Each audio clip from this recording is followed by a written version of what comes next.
Hey guys, Ken Smith Fishing. So I got a couple of different topics I'd like to review with y'all today. One, talking about something I'd like y'all's opinion on, and I'll get to that in a minute. But before we go there, interesting stuff going on at Rayburn. It seems like with what's going on with the fish, and basically what my opinion is, the fish are wanting to come shallow when you get these warming trends like they got coming into the coast, at least until Saturday. Toyota Series, sorry. And what's happening is there's not much grass. And what there is grass, look, there's grass in Norris and Coleman and Veach and a little bit in Caney, or quite a bit in Caney, but it's all real shallow and it's getting trashed. I mean, there's just boat after boat after boat because we all want to fish grass because we go to Rayburn. So what's happening is these fish are wanting to come shallow and they don't want to get in that grass because they're just getting molested so much. So they're sitting up suspended on pole timber or on stumps or anything else. And what we're seeing is the guys who are good with live scope are being dominant right now. The guys who are good at going in there and searching those fish because they're searching those fish and catching fish they're seeing versus just going down the bank, fan casting and catching a few fish. You're just able to be much more effective. It's kind of like shooting a shotgun versus shooting a rifle. It's much more targeted approach. I say all that to say this: if you don't have a live scope, it's going to be real hard to be competitive, not just on Rayburn, but I think just about anywhere anymore.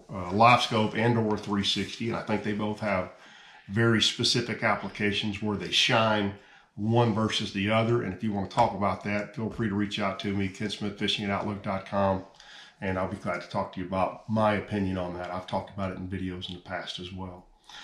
So that's my thoughts on Rayburn. The fishing's going to get much better as it gets warmer. The fish don't have a lot of places to hide as they come shallow, but you're still not seeing the vast numbers of 3 to 5 pound fish you used to see. Ricky said this to me when we fished together the other day. He said in the Brandon Belt, he said, now when you see 15-pound stringers, you're seeing 4 that weigh 9 pounds and a 6-pounder. And if you noticed watching the coaster, that's exactly what happened. Used to be, you'd go out and you catch 15 pounds. It wasn't that terribly hard. You catch, a couple 3 and 4 pound fish and you have 15 to 17 pounds and you look for a kicker. Now you got to get that kicker to catch that stringer of fish. And if you look down the line at Rayburn and also at the Bass Champs at Toledo this past weekend, man, there's a bunch of guys who really struggled. When you're in February on Rayburn and Toledo and Ben Matsubu's not getting paid, it ain't normal. Let me just tell you right now, it's not normal to what you see down there. So that's my thoughts on what's going on at Rayburn and Toledo. I want to share a couple things with you of some new baits, and this is one that will be sold out within. Oh, by the way, before I forget that. Jones does have a package right now. If you guys didn't see that, it was on my Instagram the other day. I'll post it. I think I've got a copy. If I do, I'll post it right here. There is a pretty significant Garmin bundle available to you right now. If you want to get live scope, if you don't have it, reach out to the guys at Jones Trolling Motor Texarkana and they'll get you hooked up. So that's a special that's going on right now. You can call any of those guys over there or Marcia as well. So on live scope. Now, on baits, I want to mention to you guys, so a lot of guys really throw the Swank a lot, and it's the Swank 77. This is the bait right here. It's a coffin build bait, and it's a big bait. It's a 3/4 ounce bait. It's 3 inches long, right at 3 inches long. And if you've not thrown this bait, you've gotten beaten by it. I'll tell you that. And by the way, there's a lot of variations of this bait. In the last year, Strike King knocked this bait off and called it the Hybrid Hunter. And by the way, there was one before 6 Cents made it. So I'm not saying it's a proprietary bait to them. I'm just saying it's a great bait. And what's special about this bait, if you've never fished with this bait? Most crankbaits, if you look and watch them go through the water, they run with their nose down. The Swank goes to depth and it runs parallel. It runs parallel to the water, right? It doesn't run in a nose down attitude. And that's just something these fish don't see a lot. If you've never seen it, I'll put a link below. There's a great video on the 6 Cents website that shows you that bait underwater. And I think it gets bit. Now, it also hunts, right? It does some crazy stuff. But I think it gets bit around shallow cover when other baits don't because of that attitude. It's just something they don't see very much. And speaking of something they don't see very much, All those baits run basically that same size, about a 3-inch long bait. Now the 6 cents one's a little heavier, which I've always liked because you can throw it, but then there's the danger of it's a bigger bait when the fish gets out of the water to sling. Now, one of the advantages to that bait is Casey and those guys designed that bait where you can run, and it comes with number 2s on both ends of that bait. So it's got 2 very large treble hooks on that bait. Now, what's new is 6 cents literally just came out this week. They've been telling us about it for a while. I've got some on order, and I will freely admit I did not post this video till I got some on order because I've done this before and those baits sell out and I can't get any. But they now have the Swank 66. So it's about a 2.5-inch long bait. It's a 1/2 ounce bait. So by the way, a 2.5-inch long bait, for those of you who aren't familiar with 6 cents baits, is about the size as a Strike King 1.5. So it's a smaller profile bait. A 1.5 is only a 3/8 ounce bait. So this is a little bit bigger bait. It's a little bit easier to throw.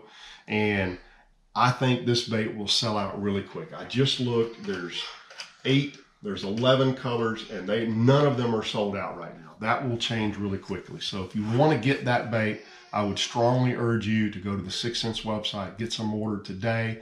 Don't forget to use the code KEN10. That'll get you a 10% discount. That bait's going to sell real fast. Second thing I want to mention to you, somebody asked me in my last video, I caught that football jig fish and I had a red trailer on my bait. And they said, what was that red trailer? Well, what it was a Yamamoto double tail grub, only because I couldn't find anywhere in my bait barn what I was looking for. Now, I have historically on my football jigs used one of two things, either a speed crawl, a zoom speed crawl, or a stroker crawl, which is a 6 cents made bait. But neither one of those baits. Now, I think Zoom makes one, but they're hard to get. And 6 cents does not make a crawl style bait in a red or an orange. And I was kind of singing the blues about wanting one of those. And one of my buddies down at Rayburn said, guess who just woke up with a little bit of bed hair? We call this the Ed Sheeran look.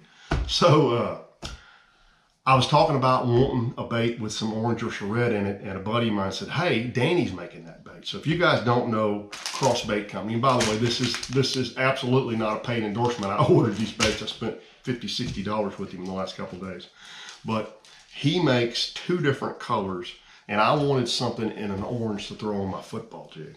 So he makes, well, first he makes 2 different sizes. So he makes a daddy crawl and a mama crawl. And it's got that pincher design that will swim when it falls, right? It's that sort of same Strike King looking thing. So I ordered both because I didn't know what I wanted. So the daddy crawl is right at 4 inches long, okay? And he had told me, I reached out to him before I called him, and the mama crawl looks like about 3¼ inch bait. I think I'm gonna throw the bigger one because I like a little bulkier bait on, because I throw a 3/4 and 1 ounce football jig. But there's 2 colors that I really like, and I ordered both because I wasn't sure which one I wanted. Sorry, I had to go back to my notes to remember who it was. So Derek Snavely and Jason Abrams ran into each other, and I have no commentary. Look, things happen. I have not been in a boat wreck, but I've had a couple things. I ran up on some guys in the fog the other day in Caney. They were fishing in the fog. They didn't have their lights on. Their fault for not having their lights on. My fault for being running. Now, I was running 22 miles an hour, so nothing happened because I saw them.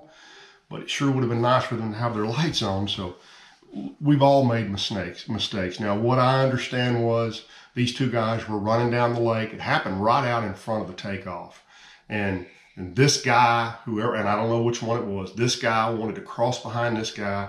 They were running at high speed. He slowed down to cut behind him, and when he slowed down, this guy cut down, and he basically T-boned him. One of the boats was destroyed. The other one was able to keep fishing.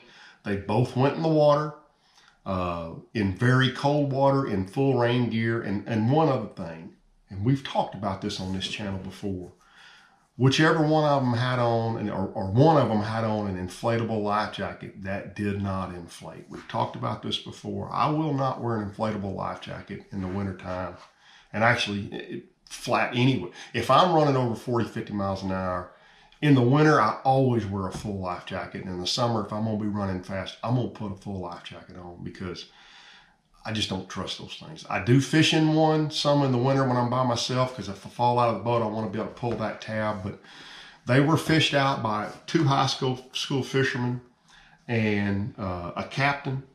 And I understand there was some heated words in the boat. And the captain told them if they didn't quit, they were going to both go back in the water. And I don't know if that's true. That's pure hearsay, but that's what I heard. But anyway, number one, I still don't trust those inflatable jackets. But number two, nothing was said by FLW about this. And here's my take on it and why I'm asking you guys. So, there's been a lot. The young man who died in Okeechobee a couple years ago, and I think, a lot of guys griped when FLW didn't fish, or in Major League Fishing didn't fish that Friday. I believe that is a direct result of what happened in Okeechobee.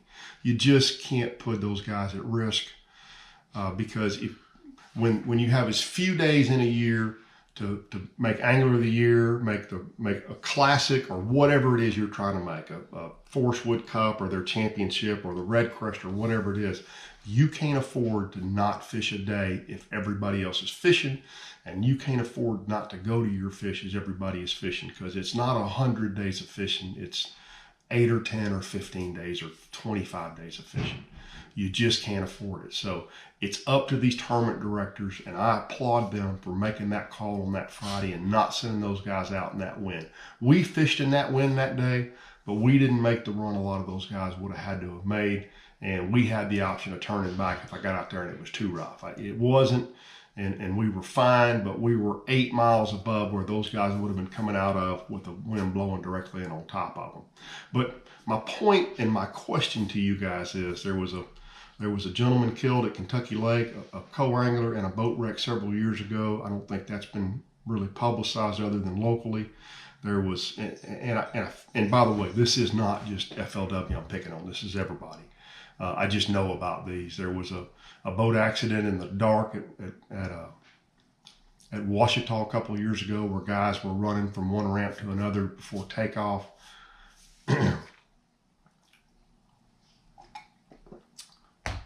Some guys didn't have their lights turned on, and a guy literally run up over the back of him. Nobody was hurt badly in that accident, I don't believe. But it just seems to me that these tournament organizations need to talk about this, because that implants not only in my old 59-year-old mind, but in these high school anglers' minds and in the young college and even the young pros. There's a lot of pros out there that are 20, 22, 24 years old that know 2 speeds. They know start it up and idle and put it to the floor. And these things, I've said this before, I've said this to everybody I've ever sold a boat to. That boat will kill you. That boat doesn't care. That boat doesn't like you. It doesn't hate you. If you make a mistake, you'll be really lucky if you don't get hurt bad or not survive an accident going 60, 70 miles an hour, even 40, 50 miles an hour. So my personal belief is we need to have these tournament organizations reporting these accidents, talking about what happened. I don't care who was at fault, but we need to be thinking about it. I'm interested to y'all's opinion on that as well. So please post in the comments below your opinion on that. And maybe we can move the needle with some of these guys and some other folks talking about, hey, let's talk about when we have accidents, what happened.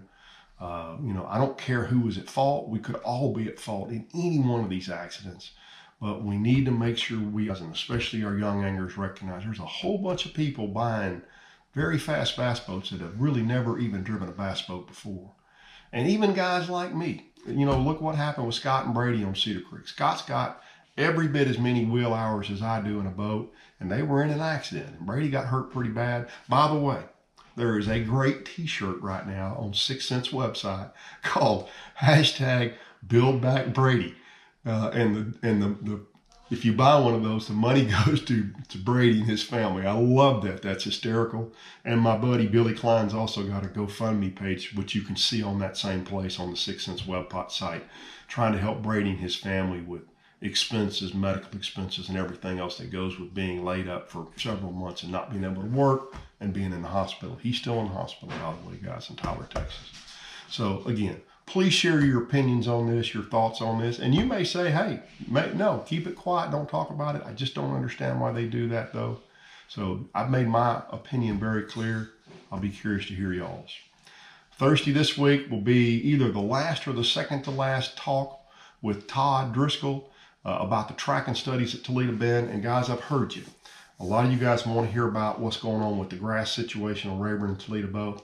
I've got the guy that is over that, and we're going to shoot a video here in the next few weeks, and we'll get that up. We're going to talk to you guys about what's been going on, what they're trying to do to get the hydrilla back in the lakes, and all that interesting stuff. I've already had a couple of pre-conversations with him before this video, and it's fascinating and interesting stuff. So thanks for tuning in, guys. We'll see y'all back here on Thursday with a Todd Driscoll video.